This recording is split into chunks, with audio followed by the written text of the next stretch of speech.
Hello guys, welcome back to my channel. आज हम पढ़ेंगे खजाने की खोज।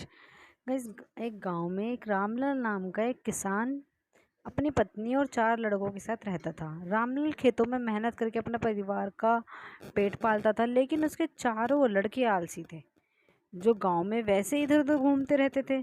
एक दिन रामलाल ने अपनी पत्नी से कहा कि अभी तो मैं खेतों में काम कर रहा हूँ, लेकिन मेरे वाले लड़कों का क्या होगा?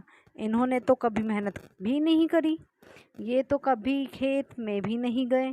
रामलाल की पत्नी ने कहा कि धीरे धीरे ये काम करने लगेंगे। समय बीतता गया और रामलाल के लड़के कोई काम नहीं करते थे। एक बार रामलाल बहुत बीमार पड़ गया। वह काफी दिनों तक बीमार ही रहा। उसने अपनी पत्नी को कहा कि वे चारों लड़कों को बुला कर लाए। उसकी पत्नी 4 लड़कों को बुलाकर लाई। रामलाल ने कहा, लगता है कि अब मैं ज़्यादा दिनों तक जिंदा नहीं रहूँगा।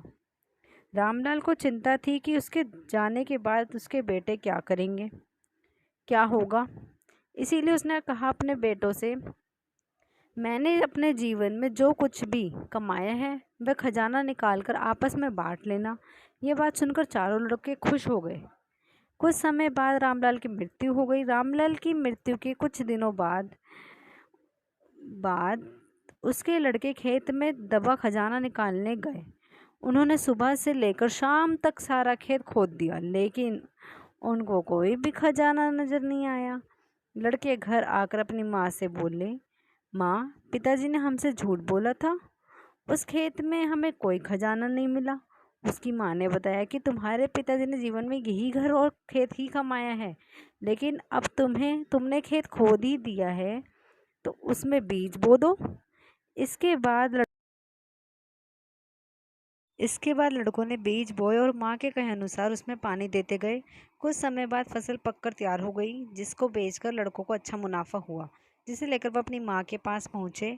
माँ ने कहा कि तुम्हारी मेहनत ही असली खजाना है, यही तुम्हारे पिताजी तुमको समझाना चाहते थे। फ्रेंड्स, इससे हमें ये सीख मिलती है कि खजाना जो हमें कह रहे हैं, वो खजाना जो है वो ज़रूरी नहीं है कि वो दबा वहीं मिले और हमेशा हमें सब कुछ कराया ही परफेक्ट मिल जाए।